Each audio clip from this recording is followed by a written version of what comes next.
새벽 4시, 스마트폰의 푸른 불빛이 어두운 방 안을 가득 채우고 있습니다. 여러분의 동공은 지진이 난 것처럼 흔들리고 심장 박동 소리가 귀 바로 옆에서 들리는 것 같은 착각이 듭니다. 방금 전까지 1억 원을 호가하던 비트코인이 불과 2시간 만에 50%라는 믿기 힘든 숫자를 찍으며 수직 낙하했습니다. 이것은 단순한 하락이 아니라 마치 누군가 엘리베이터의 줄을 끊어버린 듯한 자유낙하입니다. 여러분이 1년 동안 먹고 싶은 거 참아가며 모은 적금 1,000만 원이 단 하룻밤 사이에 500만 원짜리 디지털 쓰레기로 변해버린 것입니다. 도대체 무슨 일이 벌어진 것일까요? 단순히 시장이 좋지 않아서라고 생각하신다면 여러분은 지금 거대한 착각의 늪에 빠져 있는 것입니다. 지금 여러분이 보고 있는 이 마이너스 50%의 파란색 숫자는 우연히 만들어진 것이 아닙니다. 이 거대한 폭락의 배후에 전 세계 자산을 움직이는 보이지 않는 손, 블랙록이 있다면 믿으시겠습니까? 우리는 지금 단순한 투자 실패가 아니라 역사상 가장 정교하게 설계된 부의 이전 현장을 목격하고 있는 중입니다. 여러분이 공포에 질려 매도 버튼을 누르는 그 순간 누군가는 샴페인을 터뜨리며 그 물량을 헐값에 쓸어 담고 있습니다. 지금부터 들려드릴 이야기는 뉴스에서는 절대 말해주지 않는 1% 세력들의 진짜 시나리오입니다. 이 영상을 끝까지 보지 않는다면 여러분의 계좌는 다음 폭락 때 또다시 그들의 먹잇감이 될 수밖에 없습니다. 준비되셨다면 거대한 음모의 심장부로 들어가 보겠습니다. 우리는 흔히 이번 폭락이 전례 없는 재앙이라고 생각하지만 데이터를 펼쳐보면 이것은 너무나도 익숙한 데자부라는 것을 알 수 있습니다. 2017년 겨울을 기억하십니까? 당시 비트코인은 2천만 원을 돌파하며 전 국민을 열광의 도가니로 몰아넣었습니다. 너도 나도 빚을 대어 가상화폐 시장에 뛰어들었고 찜질방에서도 지하철에서도 모두가 시세표만 보고 있었습니다. 하지만 2018년 1월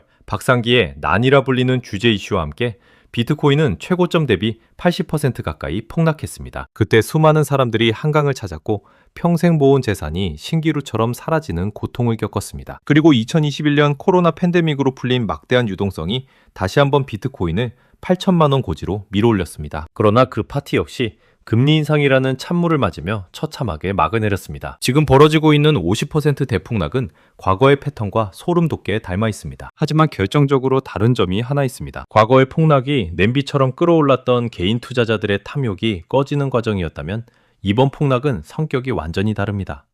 2017년과 2021년의 시장은 개미들이 주도하는 난전이었습니다. 그러나 2026년 현재의 시장은 월스트리트의 거대 자본이 운동장을 지배하고 있습니다. 과거에는 단순히 가격이 너무 비싸서 떨어지는 버블 붕괴였다면 지금은 누군가가 의도적으로 가격을 풀어뜨리는 구조적 조정의 냄새가 짙습니다. 데이터를 보면 더욱 명확해집니다. 과거 폭락장에서는 거래량이 폭발하며 패닉 셀링이 일어났지만 이번 하락장에서는 거래량이 말라붙은 상태에서 가격만 급락했습니다. 이것은 파는 사람은 없는데 사려는 사람이 완전히 사라진 진공 상태를 의미합니다. 마치 누군가가 거대한 댐의 수문을 잠가버린 것처럼 시장의 돈줄을 인위적으로 막아버린 것입니다. 그리고 그 댐의 열쇠를 쥐고 있는 자들이 바로 우리가 주목해야 할 기관 투자자들입니다. 그들은 왜 하필 지금 이 시점에 시장을 공포로 몰아넣고 있는 것일까요? 단순히 시세 차익을 노리는 것이라고 생각하기에는 그들의 움직임이 너무나 조직적이고 치밀합니다. 이 현상을 제대로 이해하려면 우리는 경제학 교과서에는 나오지 않는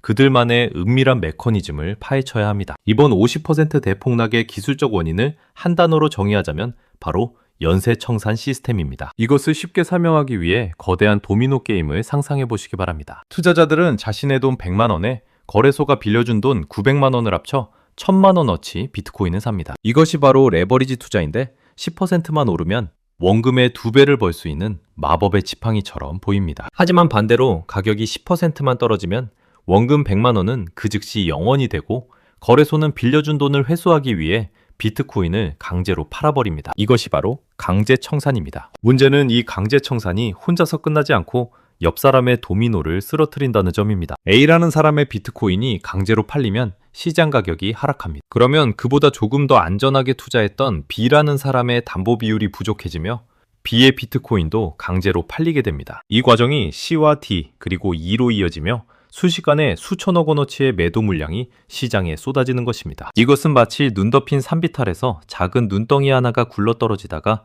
거대한 눈사태가 되어 마을 전체를 덮치는 것과 같습니다. 특히 이번 하락장에서는 롱 포지션, 즉 가격 상승에 베팅한 물량이 역대 최고 수준으로 쌓여 있었습니다. 사람들은 비트코인 현물 ETF 승인 이후 장밋빛 미래만을 꿈꾸며 빚을 내어 투자했습니다. 세력들은 바로 이 점을 노렸습니다. 그들은 시장이 가장 방심하고 있을 때 대량의 매도 물량을 던져 첫 번째 도미노를 쓰러뜨렸습니다. 그 이후에는 그들이 손을 대지 않아도 시스템이 알아서 가격을 붕괴시켰습니다. 자동화된 매매봇들이 하락 신호를 감지하고 앞다투어 매도 주문을 쏟아냈기 때문입니다. 화면상의 숫자가 1초에 100만 원씩 떨어지는 그 순간 여러분의 이성은 마비되고 공포가 뇌를 지배하게 됩니다. 현실적으로 보자면 레버리지를 쓰지 않은 현물 투자자들은 비트코인 개수가 줄어들지 않았으니 손해를 본 것이 아닐 수도 있습니다. 하지만 계좌 평가액이 반토막 나는 것을 지켜보며 버틸 수 있는 강심자는 세상에 많지 않습니다. 결국 공포로 이기지 못한 개미들이 바닥에서 손절매를 하며 피 묻은 코인을 헐값에 내놓게 됩니다. 이것이 바로 세력들이 원하는 그림입니다. 그들은 거대한 진공청소기처럼 바닥에 떨어진 여러분의 코인을 빨아들이고 있습니다. 하지만 진짜 무서운 것은 이 모든 과정이 단순한 시장 논리가 아니라 블랙록과 같은 거대 자본의 큰 그림 속에 있다는 사실입니다. 블랙록이 비트코인 시장에 들어왔다는 것은 동네 축구장에 프리미어리그 구단이 들어온 것과 같습니다. 그들은 단순한 투자자가 아니라 시장의 규칙을 만드는 설계자입니다. 많은 사람들이 비트코인 현물 ETF가 승인되면 기관 자금이 무한정 들어와 가격이 오르기만 할 것이라고 착각했습니다. 하지만 현실은 정반대였습니다. 블랙록과 같은 거대 자산운용사는 쌀 때 사서 비쌀 때 파는 기본 원칙을 그 누구보다 철저하게 지키는 집단입니다. 그들에게 현재의 비트코인 가격은 매집하기에 너무 비쌌을 가능성이 큽니다. 이들이 사용하는 전략은 월스트리트의 전통적인 개미털기 방식인 쉐이크아웃입니다. 본격적인 상승 랠리를 시작하기 전에 시장에 붙어있는 불순물, 즉 단기 투기성 자금을 털어내는 과정입니다. 이들은 현물 시장에서는 조금씩 매수를 하면서 선물 시장에서는 대량의 매도 포지션을 잡아 가격을 억누릅니다. 이것은 마치 한 손으로는 악수를 청하면서 다른 손으로는 상대방의 주머니를 터는 것과 같습니다. 구체적인 데이터를 살펴보면 ETF 승인 직후 비트코인 가격이 오히려 하락했던 현상을 기억하실 것입니다. 이때 그레이스케일과 같은 기중 펀드들의 매도 물량이 쏟아졌고 블랙록은 이 물량을 아주 천천히 받아냈습니다. 급하게 사지 않고 가격이 떨어지기를 기다렸다가 헐값에 주워 담는 전략을 쓴 것입니다.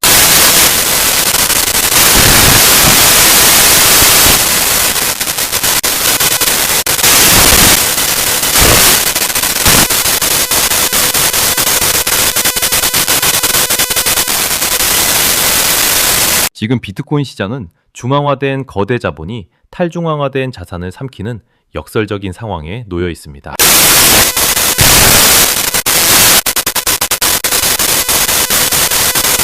그들은 개미들이 공포에 질려 시장을 떠날 때 비로소 진짜 지갑을 엽니다. 이것은 단순한 음모론이 아니라 금융시장에서 수십 년간 반복되어 온 맹혹한 승리 방정식입니다. 그렇다면 과연 이 폭락의 끝은 어디일까요? 그리고 우리는 이 거인들의 싸움터에서 어떻게 살아남아야 할까요? 이제부터 이야기는 단순한 경제 분석을 넘어 여러분의 생존이 걸린 불편한 진실로 이어집니다. 정말 무서운 것은 블랙록의 매집이 아닙니다. 우리가 놓치고 있는 결정적 디테일은 바로 정부와 금융기관의 보이지 않는 카르텔입니다. 가격이 50% 폭락하는 동안 정부는 왜 침묵하고 있었을까요? 사실 이 폭락은 정부 입장에서 너무나도 달콤한 기회이기 때문입니다. 비트코인 가격이 너무 높으면 사람들은 일해서 돈을 벌기보다 투기에 열광하고 이는 노동의욕 상실이라는 국가적 재난으로 이어집니다. 정부는 과열된 시장을 식히고 싶어 했습니다. 그리고 더 중요한 것은 바로 세금입니다. 비트코인이 제도권 안으로 완벽하게 들어오기 위해서는 가격이 안정화되어야 하고 거래 내역이 투명하게 공개되어야 합니다. 이번 폭락을 틈타 규제당국은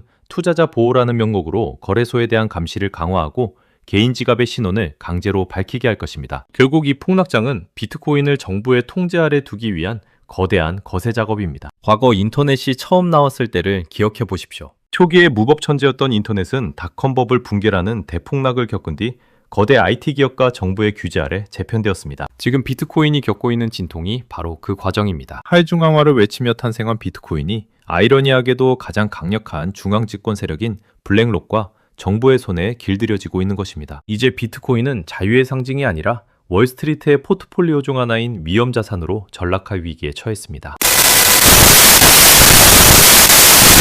야생마를 잡아 길들이는 과정에서 말은 거칠게 날뛰고 등 위에 탄 개미들은 떨어져 나갈 수밖에 없습니다. 정부와 블랙록은 이미 한 배를 탔습니다. 그들은 가격을 떨어뜨려 개미를 털어내고 그 자리를 합법적인 ETF 자금으로 채우며 시장을 자신들의 입맛대로 리모델링하고 있습니다. 우리는 지금 화폐의 자유를 뺏기는 역사적인 현장을 목격하고 있는 것일지도 모릅니다. 경제학적으로 볼 때 모든 상품의 가격에는 바닥이라는 절대적인 기준이 존재합니다. 그것은 바로 생산 원가입니다. 비트코인 50% 폭락이 시사하는 가장 중요한 신호는 바로 채굴자 항복 단계에 진입했다는 것입니다.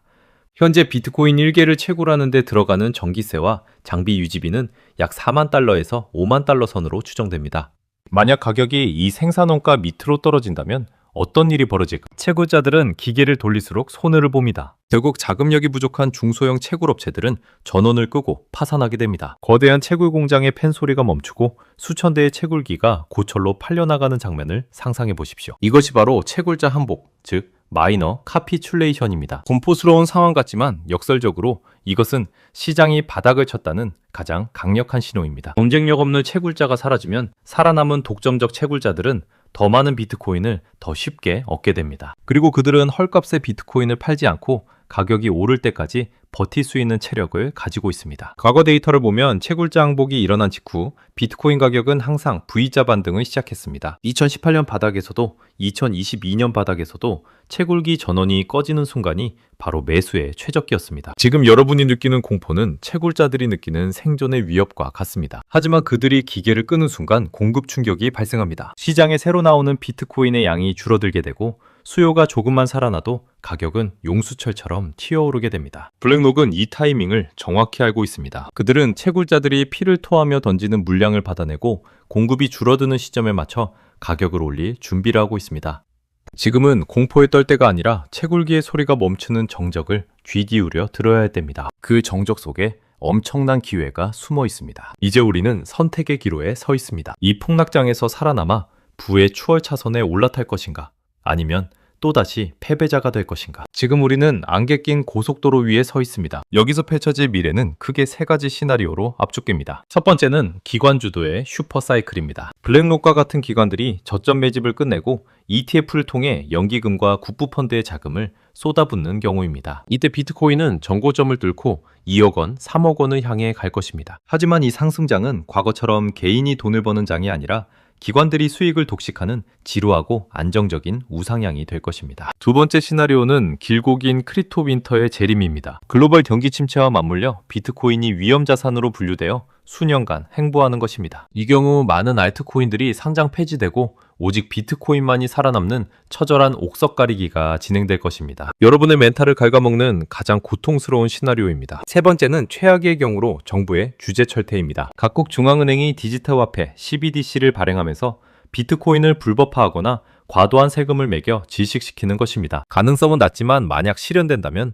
비트코인은 디지털 골동품으로 전락할 수도 있습니다. 그렇다면 우리는 어떻게 해야 할까요? 전문가들은 지금이 바로 공포를 매수해야 할 때라고 말하지만 그것은 여유 자금이 있는 사람들의 이야기입니다. 지금 당장 빚을 내어 물타기를 하는 것은 자살행위나 다름없습니다. 하지만 역사는 반복됩니다. 모두가 끝났다고 말할 때가 언제나 시작이었습니다. 지금의 50% 하락을 실패로 규정짓는 순간 여러분의 돈은 확정 손실이 됩니다. 하지만 이것을 장기적인 변동성의 일부로 받아들인다면 이것은 기회비용이 됩니다. 중요한 것은 가격이 아니라 가치입니다. 비트코인의 네트워크는 여전히 견고하고 사용자는 늘어나고 있습니다. 화면 속의 숫자에 속아 본질을 놓치지 마십시오. 투자의 대가 앙드레 코스톨라니는 말했습니다. 수면제를 먹고 푹 자라. 비트코인 시장에서 가장 큰 적은 블랙록도 아니고 정부도 아닙니다. 바로 여러분 자신의 조급함입니다. 50% 폭락 앞에서 평정심을 유지하는 것은 불가능에 가깝습니다. 하지만 부자들은 이 변동성을 즐깁니다. 그들은 폭락을 세일 기간이라고 부릅니다. 여러분이 지금 해야 할 일은 스마트폰의 거래소 어플을 지우는 것입니다. 그리고 하루에 커피 한 잔 값이라도 아껴서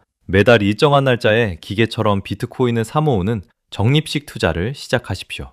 이것이 바로 월가의 천재들도 이길 수 없는 유일한 필승법인 달러 코스트 에버리징입니다. 시장을 예측하려 하지 마십시오. 시장은 신도 모르는 영역입니다. 대신 시장에 오래 머무르십시오. 폭풍우가 지나가면 반드시 해는 뜹니다. 그때까지 살아남는 자만이 그 햇살을 누릴 자격이 있습니다. 지금의 고통은 여러분을 더 단단한 투자자로 만들기 위한 수업료입니다. 이 영상을 보고 계신 여러분은 이미 대중과 다른 길을 걷기로 결심한 소수 정예입니다. 공포에 지지 마십시오. 흔들리지 마십시오. 여러분의 부는 인내심의 크기만큼 자라날 것입니다. 지금 당장 여러분의 투자 원칙을 점검하고 긴 호흡으로 시장을 바라보시기 바랍니다. 오늘의 분석이 여러분의 멘탈을 지키는 방패가 되었기를 바랍니다. 다음 영상에서는 더 깊이 있는 경제 인사이트로 찾아오겠습니다.